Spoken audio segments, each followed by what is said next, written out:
Pagi-pagi. Jadi di video kali ini saya mau share aja gimana kita ini bisa tetap riding, tetap motoran di usia 50 tahunan ke atas. Sebelumnya saya puterin dulu, ini ada video ads itu dari TC Bank.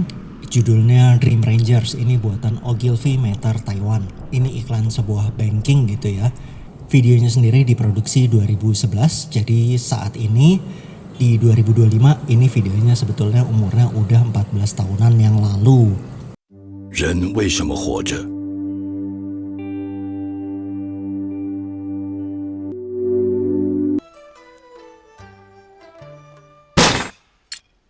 去骑摩托车吧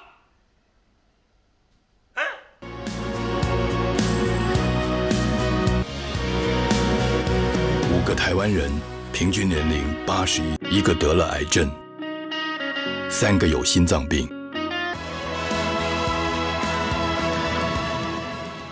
Dan ya sampai sekarang ini saya sering kali gitu ya secara periodik ini dapat linknya di grup-grup WA atau dimanapun gitu ya. Ini sebetulnya video ini impiannya banyak orang biker dulu lah gitu, supaya kita ini bisa tetap terus sehat, kumpul bareng-bareng lagi, teman satu komunitas, bisa riding motoran bareng sampai tua. Impiannya sih begitu.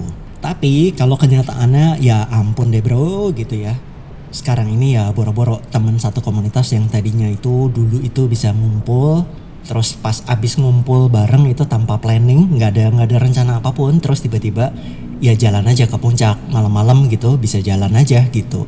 Ya kalau sekarang ini, kalau dulu kan saya punya klub gitu ya, kemudian sekarang ini 15 tahunan kemudian gitu, itu kalau mau ngumpul ya susah banget.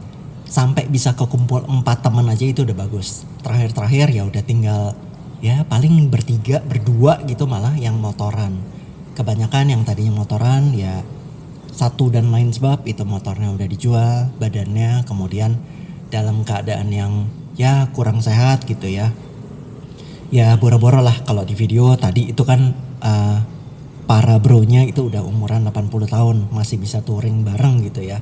Tapi kalau sekarang ya ini di umuran 50 tahunan aja ini udah banyak dari kita yang udah gak bisa riding lagi atau ya gitu deh gitu ya. Sekarang kalau diajak ngumpul ya banyak aja kendalanya, banyak alasannya lah gitu. Saya sendiri di tahun ini di 2025 itu akan berumur 55 dan sampai sekarang pun saya masih pakai motoran untuk kendaraan harian, pulang pergi dari rumah ke kantor ya. Paling kalau pergi 15-16 kilo, balik juga 15-16 kilo. Jadi sehari itu paling 30-an kilo lah di traffic di dalam kota gitu ya. Untuk perjalanan transportasi harian gitu. Ya memang selain dari harian, sekali-sekali saya pakai juga motor untuk San Mori. Untuk ya ketemu bareng atau ya bikin foto yang bagus-bagus lah. Atau ya kadang dipakai juga touring untuk yang singkat-singkat lah. Touring singkat aja gitu. Ya motoran bagi saya itu udah jadi hobi juga, dan kalau saya sendiri sih saya tentunya pingin sampai umur berapapun gitu ya masih bisa motoran dengan baik dan aman gitu ya. Pinginnya sih begitu. Jadi di video kali ini saya mau share aja kira-kira gimana supaya kita ini semua bisa tetap motoran dengan baik dan benar gitu ya, sehat, aman segala macam di usia 50 tahunan ke atas. Oke, yang pertama itu tentunya kita ini harus punya kondisi fisik yang sehat. Sehat di sini maksudnya ya paling tidak cukup sehat gitu ya. Ini saya sebutkan sebagai syarat pertama ya. Sehat di sini maksudnya paling tidak ya normal untuk ukuran wajar lah. Kita ini tidak punya histori ya amit gitu ya. Bisa pingsan-pingsan gitu ya, atau bisa stop mendadak aja gitu. Maksudnya bisa kolaps mendadak aja gitu. Ya jangan sampai gitu. Ini saya sebutkan karena dulu itu saya punya OB di kantor lama saya yang dia ini setiap bulan itu ada aja mengalami kecelakaan bermotor gitu ya. Kakinya dia itu, sikutnya itu besar terus, luka belum kering dia udah jatuh lagi dan lukanya nambah-nambah terus gitu. Ya baju ada aja, baju seragamnya dia itu ya ada aja sobek di kakinya lah, di tangannya lah, ya kayak gitu. Ternyata dia ini ada sakit mungkin bawaan, jadi dia sering pingsan gitu ya, gampang ketiduran juga gitu. Jadi kalau dia ini ngelembur kemudian pulang malam, nah itu bahaya banget. Dia ini sering bisa ketiduran aja gitu, entah ketiduran atau entah blackout terus ya kecelakaan gitu, ngeri. Atau jangan sampai punya masalah juga soal kejiwaan, gampang stres. Saya juga punya teman kayak gini, jadi dia baru belajar mobil di usia ya mungkin hampir 50 gitu kali ya. Nah dia cenderung ikut panas gitu, akhirnya itu mobil dari mobil baru itu sama juga. Jadi setiap bulan itu scratch melulu gara-gara adu-aduan melulu sama orang-orang di jalan gitu. Ya ngeri-ngeri juga gitu kan, akhirnya ya dia sadar sendiri mobilnya dijual. Dia udah nggak berani nyetir sendiri lagi gitu. Intinya yaitu fisik mesti bagus gitu, keadaan badan itu sehat gitu, tenaga ada, stamina ada, dan juga tentunya emosi gitu ya, kejiwaan itu juga harus oke gitu ya. Ya mau dan lain-lainnya, mata apa segala macam masih oke lah gitu. Mau nyetir malam, mau nyetir saat hujan, saat gimana, nyetir dan riding gitu ya, itu masih bisa. Kalau memang udah nggak mampu ya udah jangan gitu. Dari fisiknya aja udah nggak mampu, ya udah jangan gitu. Daripada kita memberikan resiko yang lebih parah untuk kita sendiri dan orang lain gitu. Nah terus gimana caranya kita mau punya fisik yang cukup oke? Ya ini udah banyak lah ya di internet, tinggal googling aja cara hidup sehat itu gimana gitu ya. Ini pasti ujung-ujungnya pasti dikasih tahu aja makan yang benar. Ceritanya udah semakin tua ya mungkin karbonya dikurangin, porsinya dikurangin, minum yang benar gitu ya. Jangan terlalu banyak manis-manis ya, yang kayak gitu itulah. Kemudian sering olahraga, jalan kaki, dan kemudian istirahat yang cukup gitu. Dan ya secara periodik ya mungkin 1 tahun sekali lah, nggak ada salahnya juga melakukan check up kesehatan rutin. Check upnya apa ya tinggal dilihat aja, itu biasanya udah ada paket-paketnya di rumah sakit atau di tempat laboratorium gitu ya. Dia udah punya paket-paketnya apa-apa aja yang harus dicek gitu. Ya yang umum pasti yang dilihat itu ya heart rate, ya tensi, ya kemudian kolesterol, gula darah, kemudian kreatin, SGOT, SGPT kali ya, dan lain-lainnya gitu ya. Nah setelah check up itu kan ketahuan ada reportnya gitu. Nah dari report itu ketahuan misalnya ada beberapa dari badan kita yang udah lewat dari batas normal gitu ya, batas idealnya gitu. Nah dari hasil check upnya dibawa lagi ke dokter gitu. Gaya hidup juga mesti disesuaikan. Berikutnya yang kedua, motornya itu juga harus dalam kondisi benar. Benar itu maksudnya ya motornya dalam keadaan sehat. Misalnya mesinnya oke, nggak mati-mati, framenya oke, handlingnya juga oke, shocknya juga dalam keadaan baik, ngeremnya mantap gitu ya. Bannya itu juga oke, nggak botak, nggak retak-retak, atau pokoknya masih dalam keadaan baik lah. Semuanya oke gitu ya. Dan soal motor dalam keadaan sehat ini sebetulnya bukan aja soal usia umur gitu ya. Bukan karena umur, tapi ya in general aja di umur berapapun kendaraan kita itu ya sama seperti fisik. Tentunya juga sangat-sangat penting. Motornya juga harus cocok sama kitanya. Maksudnya ukurannya, tingginya, beratnya, ergonomiknya itu juga pas. Ya ini tentunya perlu penyesuaian, perlu jam terbang sampai kita ini benar-benar tahu motornya kita itu sebetulnya cocok sama kitanya atau enggak. Cocok sama kendaraannya, cocok juga sama trayek yang sehari-hari kita lewatin lah gitu. Dan itu kita juga mesti tahu apakah motornya kita itu cocok sama kendaraan atau situasi yang kita lewatin sehari-hari, jalanan yang kita lewatin sehari-hari gitu. Saya sendiri itu ada 3 motor, jadi saya bisa pilih-pilih menyesuaikan sama keadaan gitu ya. Kalau lagi sekarang di bulan Ramadan tentunya saya nggak akan berani pakai CZX gitu ya. Ya karena posisinya agak nunduk dan ya motornya kan panas banget. Ini akan nyusahin kalau lagi macet. Dan kalaupun saya ini bisa toleransi gitu ya dengan segala macet, saya tetap pakai si ZX. Tapi si powernya ZX itu nggak akan kepake gitu ya. Karena ya memang habitatnya dia lain. Oke.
Si X-Max. Nah, si X-Max pun sekarang saya lagi pakai kalau lagi mesti bawa barang banyak aja.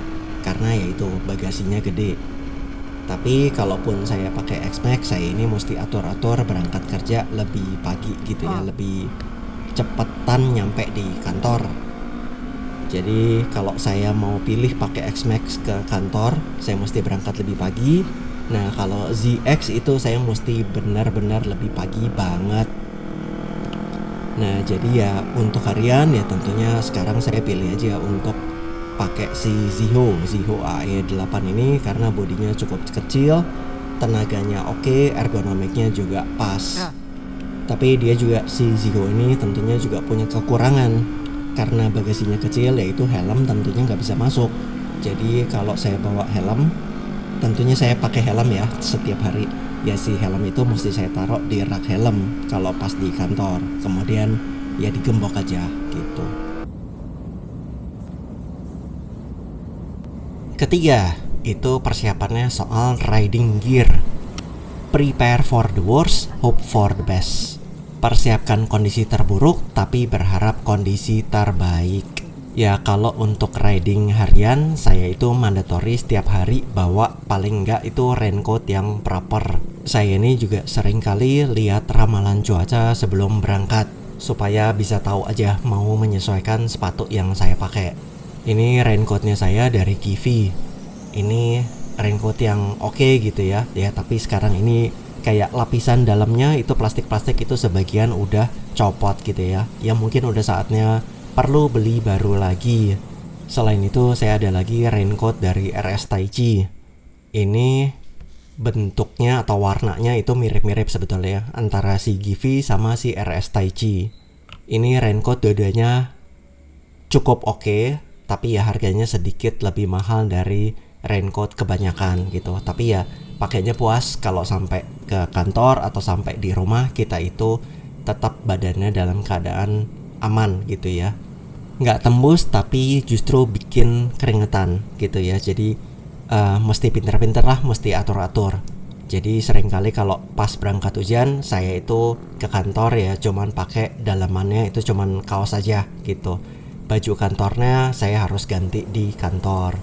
Jadi sampai kantor, lepas kaos, ganti pakai singlet, pakai kemeja, kemudian sampai ganti kaos kaki gitu ya. Karena ya saya itu udah tahu saya gampang masuk angin kalau pakai baju basah-basah dan itu bikin sakit. Kalau udah sakit kan lama gitu ya. Intinya ya perlu be smart aja, sediakan waktu untuk prepare. Waktu dan duit gitu ya. Invest di proper gear yang benar. Ya helm, ya jaket, ya raincoat, glove, itu sepatu dan apapun gitu ya yang untuk mendukung kita berkendara itu ya udah invest lah yang benar gitu. Nah, saya walaupun pakainya Matic gitu ya, motor Matic, tapi saya pilih pakai helmnya full face. Jadi di parkiran saya bisa gembok si helmnya ke rak si helmnya gitu ya. Dalamnya ini sudah dilengkapi dengan internal dark shade-nya. Jadi bisa sliding, ada kayak slidernya di bawah helm. Itu kita bisa turunin si visor gelapnya. Jadi memang dibuat untuk riding harian gitu ya. Enak. nyaman dari sinar matahari. Kemudian saya pakai intercom juga dari Sena. Ini sebetulnya jarang saya pakai intercomnya, tapi kalau sehari-hari, setiap hari saya pakai untuk dengerin radio atau dari Spotify, dari handphone. Udah create playlist lah, playlist saya udah beberapa, udah banyak juga. Pakai si X-Max pun kalau di bulan Ramadan itu juga masih oke, karena ya dia kan masih Matic gitu ya, tapi ya badannya aja dia itu rada gede, jadi agak susah kalau nyelip. Tapi ya dia punya keuntungan, dia ini punya bagasi yang gede, jadi helm itu bisa masuk. Kalau misalnya parkiran, saya bisa tinggal masukin helmnya ke bagasi. Tapi ya tetap saya ini lebih utamain enak pas ditembus kemacetan gitu ya. Macet-macet itu bisa nyelip-nyelip, enteng gitu. Jadi ya saya pakai aja si Ziho-nya. Bodinya kecil, enak. Intinya ujung-ujungnya kembali lagi soal preparation dan invest. Ya kita invest di badan kita ini, udah tahu apa yang works untuk kita, jadi kita ya fokus di situ aja gitu.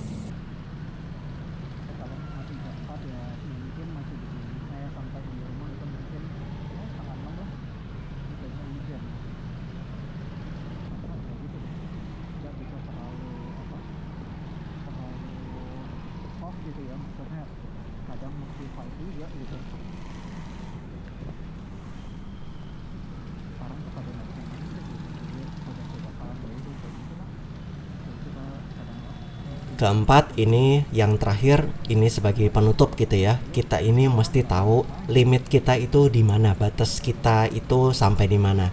Know your limit. Kalau di jalan itu kita harus selalu siap aja dengan kondisi-kondisi yang sebetulnya unpredictable gitu ya.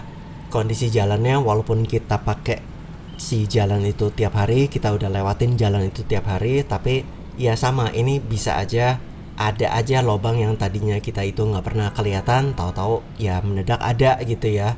Kita ini juga di jalan itu kan bertemu dengan banyak pengguna jalan lainnya, tipe kendaraannya beda, kondisinya beda gitu ya, dengan kepentingan masing-masing. Ada yang kejar setoran ya kayak Gojek, itu juga beda cara berkendaranya. Ada juga yang para ya mohon maaf wanita gitu ya, yang mungkin ya beda lah cara berkendaranya gitu ya. Ada yang mau jago-jagoan, ada yang mau buru-buru, ada yang mau terlalu pelan. Ya kayak gitu, kita ini mesti tahu kira-kira karakter orang di jalanan gitu ya. Dan tentunya kita ini susah lah kalau mau pilih-pilih. Ada saatnya kita ini ya ngalah aja, atau ada saatnya juga gini kita mendingan ngegas aja, mendingan kita lewatin jauh-jauh dari orang-orang seperti ini, karena bisa ngebahayain kita sendiri. Kalau saya sih gitu aja.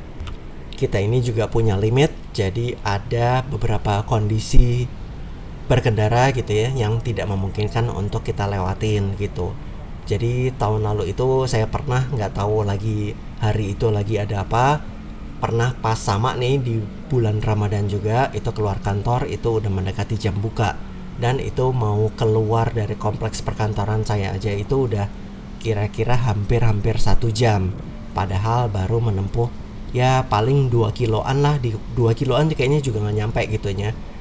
Akhirnya ya udah, saya ini udah nyerah, motornya itu saya masukin aja ke pom bensin, istirahat aja di situ nunggu jam buka gitu ya. Saat itu jalanan udah benar-benar gila. Jadi pas lagi touring pun kita ini juga jangan maksain. Intinya itulah, jangan maksain. Kalau badan udah capek, kalau kondisi berkendaranya udah terlalu tidak memungkinkan lah untuk kita berkendara, ya udah istirahat aja dulu sebentar, relax aja dulu, copotin helm, karena helm itu kalau dipakai lama yang ngepres itu juga berasa juga gitu ya. Kalau diterusin jalan terus malah akan bahaya. Kalau misalnya lagi bawa mobil ya kita ini kan pasti mikir dulu, strategi dulu, baru execute masuk gitu ya. Kita ini kalau lagi naik mobil itu mesti pikir dulu di depan itu ada apa gitu sebelum nyodok gitu. Kalau nggak kelihatan, kalau misalnya nggak menguntungkan pindah-pindah jalur, kalau saya sih mendingan stay di lane-nya dulu aja.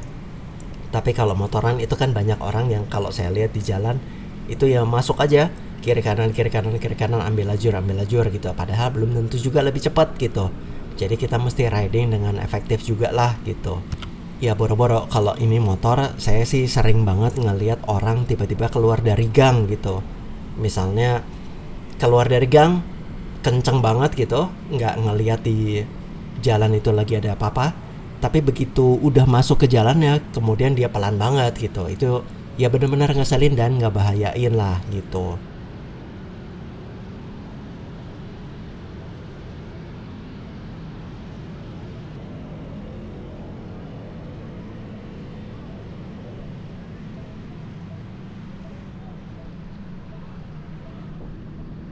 Oke, kira-kira gitulah ya. Jadi kembali lagi ke video yang pertama tadi itu, tentunya doanya saya dan teman-teman semuanya saya pikir ini semua sama lah. Tentunya semoga kita semua ini bisa motoran sebagai kendaraan harian sampai di usia lanjut-lanjut dengan sehat gitu ya, dengan baik. Semoga teman-teman kita penonton semua ini juga begitu, bisa cukup sehat, bisa berkendara yang proper, punya waktu, tenaga, stamina, dan tentunya izin visa keluar dari Bini gitu ya, untuk bisa kumpul-kumpul terus, kumpul dengan sehat-sehat dan jaya. Ya senang-senang, have fun, zero accident lah gitu. Itu kan yang penting gitu ujung-ujungnya. Ya semoga di antar komunitas motor atau orang-orang yang tadinya aktif bermotoran kumpul-kumpul satu komunitas gitu ya, sekarang ini pun di usia ya 50-an gitu ya, masih bisa ngumpul sekali-sekali offline gitu. Jadi semoga kita semua ini diberkahi kesempatan, kesehatan, ya itu tadi stamina apalah-apalah itu untuk bisa motoran terus menyala sampai tua gitu ya. Mari terima kasih sudah nonton videonya, sampai jumpa lagi dan bye-bye.